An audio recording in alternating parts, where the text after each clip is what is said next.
જો આ 50 વર્ષ થયા અમે અહીંયા મારા ઘરના આંગણે ગાયોને કાયમને માટે 4-5 મણ લીલો આપણા સૌ ખર્ચે પોતાના જ ખર્ચે આજે 50 વર્ષ થઈ ગયા ગાયો લીલો નાખીએ છીએ.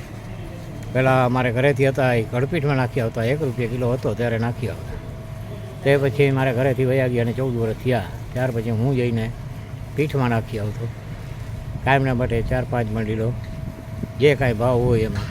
અને અત્યારે જે કાંઈ ભાવ છે એમાં કાયમના માટે પછી છોકરાઓએ કહ્યું કે બાપા ખૂટિયા બુટિયા લગાડી દઈએ કે ગાયું તમને ક્યાંક લગાડી દેશે તો હવે અમે રોજ ઘરે લઈ આવશું અને તમે અહીંયા બપોરે રોજના માટે લીલો નાખી દેજો. ઘર ભલા તો હો ભલા. આ અમારા દ્વારકાધીશ દાદાની ગાયું.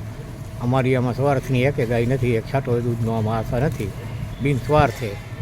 ભગવાન દ્વારકાધીશે અમને જે દીધું છે એમાંથી આ આપણે આપણા પૂર્વજોની પછવાડે આ ગાયોને લીલો નાખીએ એટલે આપણા બાળ બચ્ચામાં આનંદ અને કોઈ જાતનું કાંઈ ખામી નથી. આ દ્વારકાધીશ કરવા દઈએ એ કરવાનું. હરેક માણસને કાંઈક ને કાંઈક કરવું જ જોઈએ. કેમ કે આપણા પૂર્વજોનો 10મો હિસ્સો થાય એ આપણે આ મહેનતમાંથી ધંધામાંથી કાઢી નાખીએ તો આપણે જ્યારે પણ કોઈ મોટી નુકસાની ના આવે, ધંધામાં ન આવે. કેમ કે પિતૃ રાજી થાય, આપણા સર્વ દેવા દેવતા રાજી થાય. અને ગાયમાં તો 33 દેવીનો દેવતાનો વાસ છે તો ગાયથી ઉત્તમ કોઈ નથી.